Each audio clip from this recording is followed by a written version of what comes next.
Et vous d'accord, Valérie Expert. Et bonjour à toutes et à tous. Bonjour Gilles, bonjour le retour. Valérie, Bon, vous oui. nous avez manqué. Oh, c'est gentil. Si, vous êtes incomparable dans le zapping. C'est gentil. Bonjour Je parlerai Gilles. de CBD dans le zapping. Très bien. Heureusement, Félix Mathieu était là, fidèle au poste, pour C'est quoi le problème. Et aujourd'hui, Félix Mathieu, on va parler des tests ADN. Oui, effectivement. Je ne sais pas si vous connaissez des gens qui ont fait ces tests ADN autour de vous. Ça s'est Oui. un peu démocratisé, c'est-à-dire que vous pouvez envoyer aux États-Unis. Parce que c'est interdit en France. Oui, il c'est faut le interdit dire. en France. Donc du coup, certains envoient aux États-Unis un peu de salive, un peu de sang pour savoir quelles sont leurs origines. Bon, on n'a pas le droit de le faire en France, mais du coup, les banques de données des entreprises qui le font aux États-Unis sont pleines d'ADN français, et ça peut, dans certains cas, permettre d'avoir plein d'applications médicales ou même de résoudre des crimes. Alors il y a des propositions de loi pour faire évoluer ça, mais c'est pas gagné. Eh ben, on vous attend au 0826 300 300. Dites-nous si vous avez fait faire ce type de test. C'est vrai que c'était assez commun à une époque. On les offrait en cadeau à Noël ou aux anniversaires. Est-ce que vous y êtes réticent? Est-ce que vous pensez que c'est dangereux? Et on va voir tout à l'heure avec un généticien que ça peut être quelque chose d'assez positif en termes de traçage de maladies. Mais où vont nos données? C'est aussi notre question. Parce que c'est souvent la question. Vous savez, c'est les Mormons qui sont en train de cartographier le monde. C'est souvent les Mormons qui sont derrière ils avaient ces tests. déjà beaucoup, là-bas à Salt Lake City, toutes les données. Hein. Voilà, donc tous ces sujets avec vous dans un instant. Alors, faut-il légaliser les tests ADN en accès libre? À l'Assemblée nationale, ça a fait débat. Félix Mathieu, la France, visiblement, n'est pas prête. Oui, c'est interdit en France. Pourtant, environ 150 000 Français les font chaque année, selon les estimations. C'est ces petits tests ADN qu'on dit récréatifs. C'est-à-dire que ça consiste tout simplement à envoyer donc un extrait de salive ou de sang dans un labo étranger, souvent une entreprise américaine dans la plupart des cas. Puis là, on reçoit une réponse pour dire qu'après analyse, vous avez, mettons, tant de pourcents de telle origine, tant de pourcents de telle autre. Alors, au-delà du fait de savoir que vous êtes, mettons, 30% d'origine irlandaise, 25% d'origine nord-africaine, par exemple, eh bien, ces banques de données, qui commencent donc à avoir quand même pas mal d'ADN du monde entier, ces banques de données permettent éventuellement de vous apprendre que, ah tiens, surprise, vous aviez un demi-frère caché, vous le saviez pas, parce que, oui, ce demi-frère, il a fait le même test, ça arrive comme ça par hasard, des gens se rendent compte de liens de parenté insoupçonnés, et puis, beaucoup plus sérieux, ça arrive même qu'on résolve des crimes en se rapprochant de l'auteur d'une trace ADN après avoir cerné que c'était forcément le frère, le père, le cousin de telle ou telle personne dont l'ADN est stocké dans ces fameuses banques de données privées. Absolument, et on estime qu'1,5 million environ, près de 2 millions de personnes ont déjà fait ces tests en France. Oui, alors qu'en théorie c'est sanctionné dans notre pays, 3 750 €. En théorie, je vous dis, puisqu'en vrai ça passe, c'est le cas de le dire, comme une lettre à la poste, avec donc un peu de salive dans la lettre. Il faut arrêter cette hypocrisie, cette politique de l'autruche, affirme le collectif Né sous X, un collectif évidemment de ceux qui voudraient connaître leurs origines, leur identité. L'association réclame la légalisation des tests à visée généalogique, et un accompagnement aussi dans leur utilisation. Il y a une prise de position un peu similaire du Conseil économique, social et environnemental qui en appelle à sortir là aussi de l'hypocrisie juridique. Et puis plus récemment, là, on a une proposition de loi qui a été déposée par une députée du Bloc central, débattue en commission ces derniers jours à l'Assemblée nationale. Objectif également de cette proposition de loi, garantir un droit d'accès aux origines. Alors, pour vous parler un peu des réticences quand même, parce que ça passe pas comme une lettre à la poste, l'opposition dénonce une marchandisation des données génétiques. Ce serait le risque, notamment dans les rangs plutôt de la gauche, qui réclame un monopole du public sur ce sujet et éviter la marchandisation de l'ADN. Alors le Bloc central voit dans ces réticences un conservatisme, une volonté de garder une législation assez rétrograde, restrictive, qui ne serait plus en phase avec la réalité des pratiques d'aujourd'hui. Alors on est en ligne avec Guillaume Vogt. Bonjour, vous êtes généticien à l'INSERM, c'est l'Institut national de la santé et de la recherche médicale. Déjà, la première question, est-ce que ces tests qui sont faits à l'étranger sont fiables ? Alors oui, ça dépend pourquoi et ça dépend quelle société.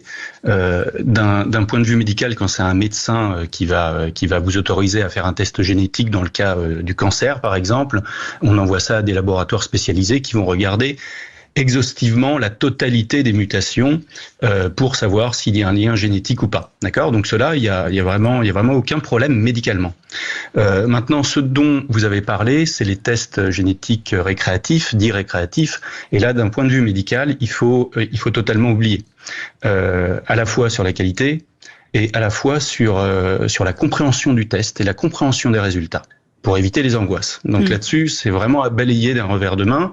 C'est effectivement ce qu'il y a dans la loi, dans le projet de loi qui est porté, en disant qu'ils veulent juste regarder les origines géographiques et généalogiques. Voilà. Ouais. Donc ces tests-là sont parfaits pour les origines géographiques, 23andMe, MyHeritage, Ancestry DNA, et parfait aussi pour retrouver des cousins éloignés. Mais sur les origines, parce que ceux autour de moi qui ont fait ces tests se retrouvent avec des choses un petit peu farfelues, genre quand on a des grands-parents, arrière-grands-parents, et qu'on sait qu'on est issu d'une région, qu'on se retrouve avec un quart norvégien, un quart sud-américain, ça étonne toujours un petit peu quand même. Alors, quand on parle d'un quart, non. C'est, on va dire, c'est une réalité. Ouais. Bon, si vous avez 1 ou 3%, il y a toujours des erreurs. Mais quand vous avez 10%, 20% ou 25%, personnellement, il y a une très forte réalité. Le seul point, c'est que vos origines peuvent vraiment changer d'une année à l'autre. Ah bon ? Je m'explique. Oui, c'est-à-dire que, en fait, c'est de l'autodéclaratif. Donc, c'est pas de la science. Scientifiquement, quand on va dans une région et qu'on fait de la recherche, on sait quelle région on est, on sait si les personnes viennent vraiment de cet endroit-là ou pas, etc. Et on peut être sûr ce que c'est un Tutsi Hutu, ce que c'est telle ou telle origine ethnique. Mais là, c'est de l'autodéclaratif. Donc, vous vous déclarez asiatique, vous vous déclarez blanc.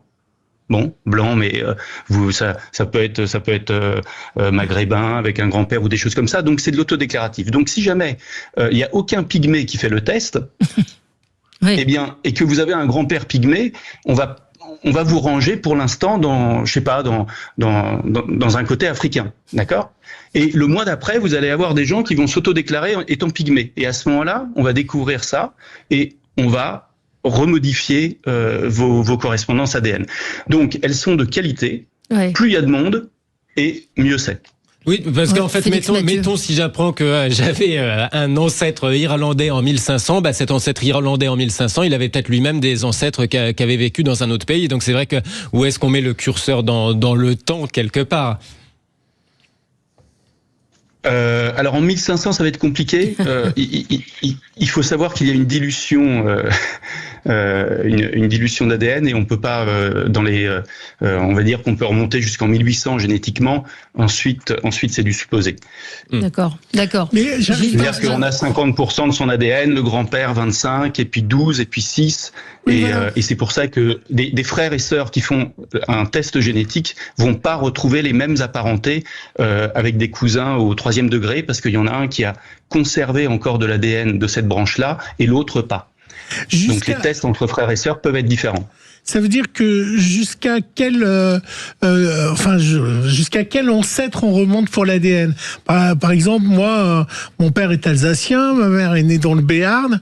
Ça m'étonnerait que j'ai des origines italiennes ou allemandes.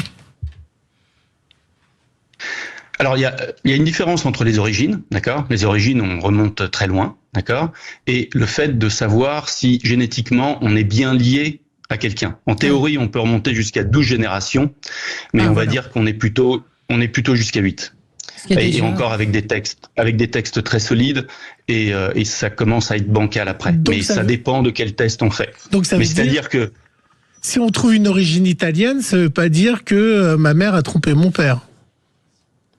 Du tout. Ça veut dire que votre ADN est constitué d'une partie italienne qui a pu être apportée à la génération d'avant, à la génération d'avant, etc.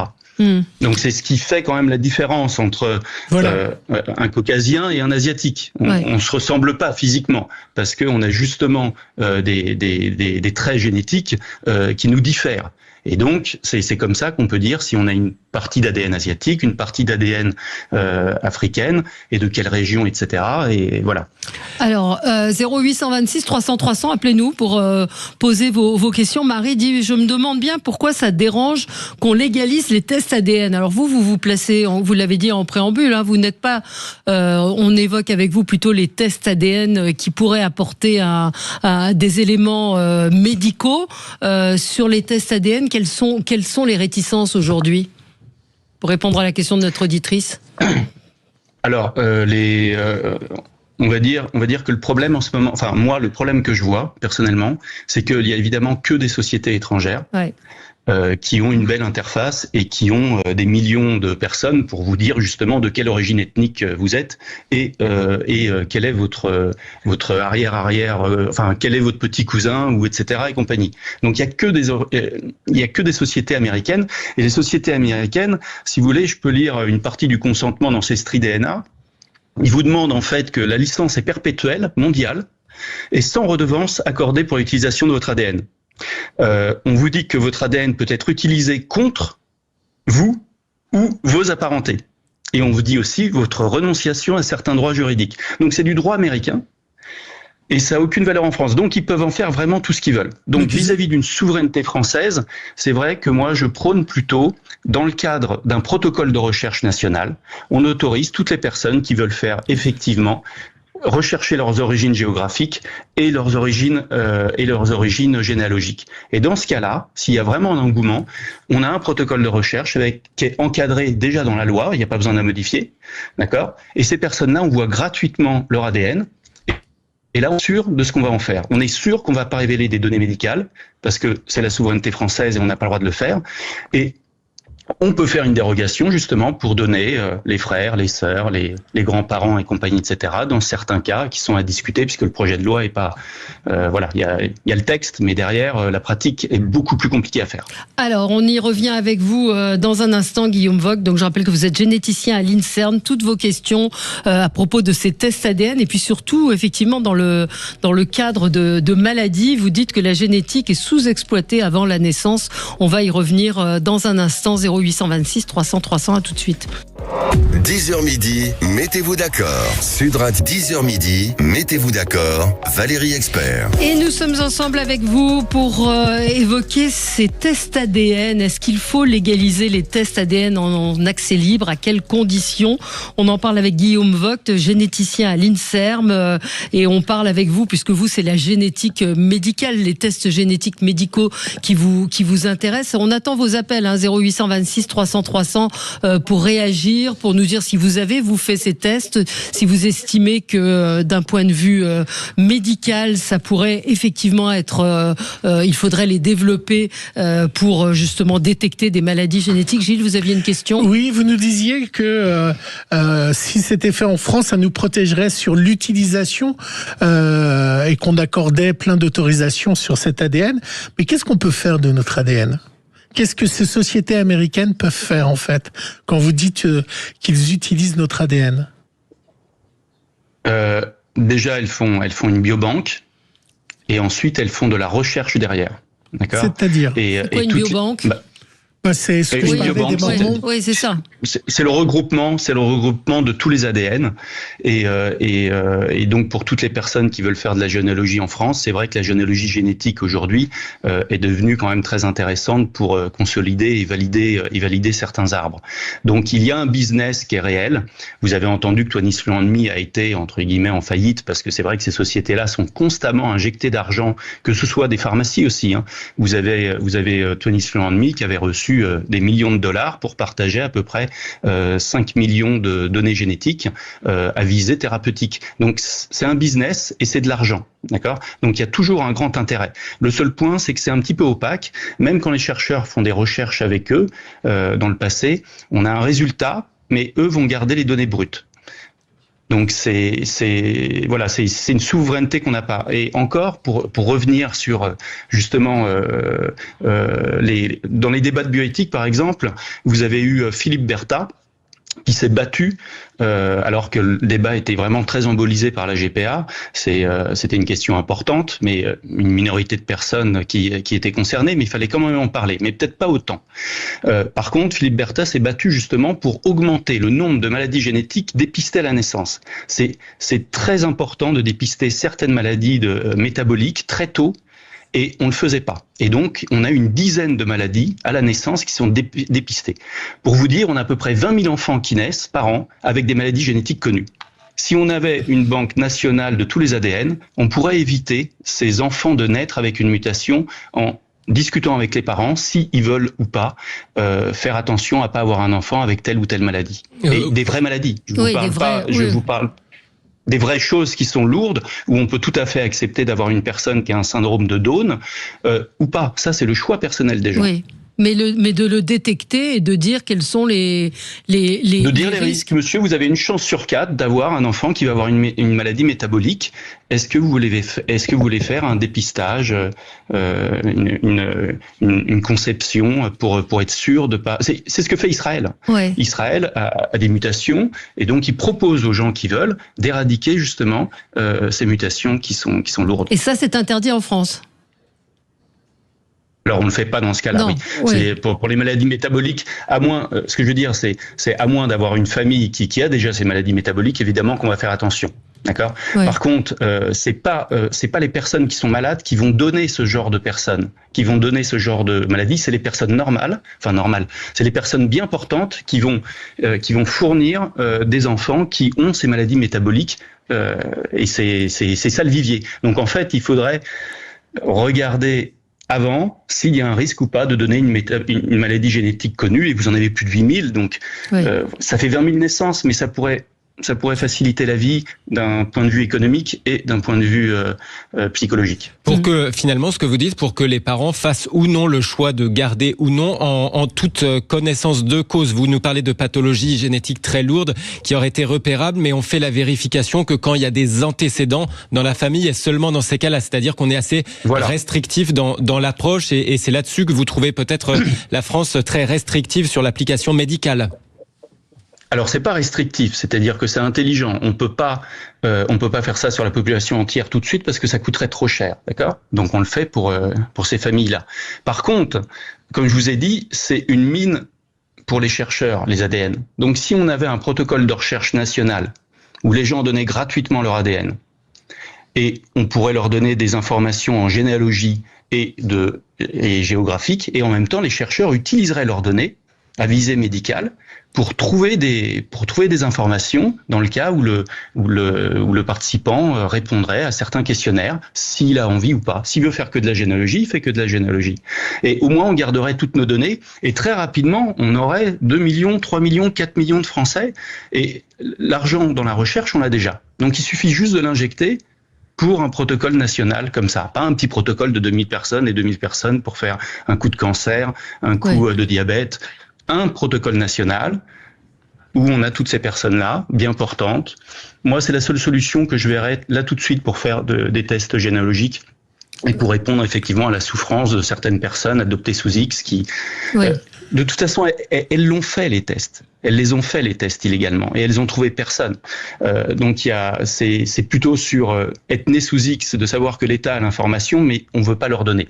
Ça, c'est autre chose, mais ça n'a rien à voir avec la génétique. Oui, mais pour être un petit peu plus concret, si par exemple, moi je veux être à la recherche de mon père, est-ce que je peux amener quelque chose de mon père et quelque chose de moi pour voir si notre ADN est compatible? Ça, c'est pas possible en France.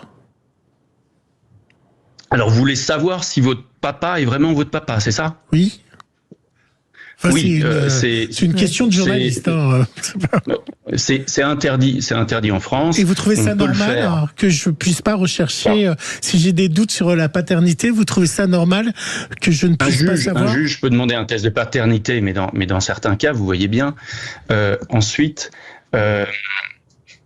Est-ce que je trouve ça normal? En tout cas, c'est dans notre code civil. Dans notre code civil, il y a une patrimonialité du corps humain, et on ne peut pas vendre ses organes ou son ADN. D'accord? Donc, Ouais. En France, les tests génétiques sont interdits, sauf dans le cadre de la recherche. Ouais. Voilà. Ouais. Par contre, ça, je peux le faire à l'étranger? Je peux envoyer... C'est interdit. Interdit. Oui, écoutez, c'est interdit. l'amende n'a jamais été prononcée. L'amende de 3 750 € a jamais été donnée. Oui, c'est ça. Donc tout le monde le fait. Tout le monde le fait, mais c'est le problème de souveraineté française. Regardez, pour les cold cases, pour résoudre, on envoie l'ADN du criminel à l'étranger. Parce ça se fait pas qu'on en n'a pas le droit de le France, faire bien nous-mêmes. sûr. Ouais. Incroyable. Non. Et c'est justement le projet de loi Darmanin, effectivement, qui a bien été séparé des deux. On parle de deux différents projets de loi, et ça, c'est une très belle avancée pour les victimes. Ce qu'on voit dans les séries américaines, on a retrouvé votre ADN, monsieur. Ça n'existe pas en France. Si, ça existe. Alors en France, on a un fichier, on peut pas faire de généalogie génétique avec, c'est le FNAEG, à peu près 5 millions de personnes, et c'est une vingtaine de marqueurs. Donc il y a que 20 marqueurs. Donc votre papa, il en a que 10 et votre arrière-grand-père, il en a 5. Donc c'est pas identifiable. Non, mais je parle de la police. La police peut retrouver le fichier de ceux qui sont inscrits dans ce fichier des Ah oui, mais il faut qu'ils soient inscrits. Du FNAEG. Oui, du FNAEG, oui. Et puis aussi 5 millions de personnes. Et puis quand on relève des traces des empreintes sur un lieu de crime, on peut faire le lien avec un suspect. Ça, c'est autorisé par la police. Tout à fait, mais c'est limité à une vingtaine de marqueurs, c'est-à-dire on a le droit de faire un fichier d'une vingtaine de marqueurs. Ce qui est très rudimentaire, c'est ça. Alors qu'on serait techniquement capable de faire beaucoup plus précis, c'est ça? Ah, tout à fait, oui. On est capable de faire les tests génétiques qu'on envoie aux USA pour 50 €, oui. Ouais, c'est-à-dire que la puce, aujourd'hui, en recherche, on fait la puce de 1,5 million de marqueurs pour à peu près 20 €. En fait, il n'y a pas vraiment de raison de l'interdire en France, globalement, si on vous écoute. 1,5 million de marqueurs. Il n'y a pas de raison d'interdire en France. La raison principale, c'est notre code civil. Voilà. Et c'est le fait qu'on a fait des restrictions, donc c'est des interdictions, et on autorise dans le cadre de la recherche, ou du médical, ou du judiciaire, on fait des exceptions. Maintenant, aujourd'hui, moi, je vous dis, oui, on a le droit de savoir si son père est son père ou son grand-père, mais par contre, on peut parfaitement le faire dans le cadre de la recherche. C'est ça qu'il faut ouvrir. Si on légalise les tests génétiques, la totalité de nos données vont partir à l'étranger. Et on va encore perdre notre souveraineté, et on sera toujours en train d'envoyer nos ADN à l'étranger, que ce soit du criminel ou que ce soit du récréatif, en toquant à la porte gentiment pour savoir si, excusez-nous, est-ce que vous pouvez dire ça, parce que nous, on n'a pas le droit. C'est ça qui est pas bien. Alors que vous voyez bien que si aujourd'hui on faisait un protocole national, gratuit en plus, gratuit pour tout le monde, eh bien, à ce moment-là, on aurait rapidement, je sais pas, on parle de 2 millions de personnes, 3 millions de personnes, et puis peut-être qu'il y en aura qui seraient rassurés de faire ça en France, et ils le feraient en France, parce qu'ils vont avoir une bonne information génétique. Dans les risques et des maladies, par exemple, le diabète, je crois que c'est à peu près 5-6%. Donc 5 personnes sur 100 qui vont développer un diabète. Mais vous avez, si jamais vous recevez une information comme quoi vous avez 4 marqueurs, vous avez un risque augmenté, mais que de 5%, vous passez à 7%. Ça veut rien dire. Mais vous, ça va vous angoisser parce que vous comprenez pas l'information. Bien sûr. Par contre, le médecin, lui, quand il voit ça, il va rien dire. Il va dire, voilà, écoutez, vivez bien, mangez bien, on n'a rien trouvé chez vous qu'on peut faire. Mais s'il voit un variant rare qui va multiplier par 10, on sait que à ce moment-là, il est dans le groupe où 30 personnes sur 100 vont faire un diabète. À ce moment-là, il va lui dire, voilà, on va faire un suivi, on va vérifier vos analyses sanguines tous les ans, tous les 2 ans, etc., parce que vous avez un plus grand risque. Et là, à ce moment-là, vous avez le droit de dire quelque chose d'anxiogène parce qu'il est réel. C'est pour ça qu'il faut développer le nombre qu'il aurait sur 100. Si on a une qui trouve quelque chose d'intérêt, c'est le max. Donc on en est à ce niveau-là. C'est effectivement, et nos auditeurs disent ce qui est quand même paradoxal, contradictoire, dit Stéphane, c'est que ces tests sont vendus en France. La CNIL gère toutes les utilisations des données françaises, et donc c'est vrai qu'on a du mal à voir où se situe la CNIL sur ce type de. Alors pour une raison obscure, 23andMe a arrêté les envois de France à France, c'est-à-dire il faut aller dans un pays étranger pour faire son petit envoi de 23andMe. Je crois que même MyHeritage a arrêté ça. Et la CNIL, la position de la CNIL, c'est l'interprétation de la loi. C'est-à-dire que le protocole de recherche dont je parle pour donner les origines ethniques ou géographiques, elle l'a interdit en 2018, alors que on peut parfaitement avec la loi, faire un protocole de recherche dans ce cadre-là. Le comité de protection des personnes avait accepté. Mais donc c'est une interprétation de la loi, et quand on va voir la CNIL et qu'on dit qu'on a fait ces tests-là, vous avez plein d'émissions qu'ils ont faites où ils disent c'est pas bien, il faut effacer vos données. Ouais. Voilà, mais il n'y a pas d'amende, donc quand une loi n'est pas respectée, c'est vrai qu'elle n'est pas utile et qu'il faut la modifier. C'est complètement absurde. Une solution, c'est de ne pas modifier la loi et de faire ça nationalement dans un protocole de recherche où ça rassurait tout le monde.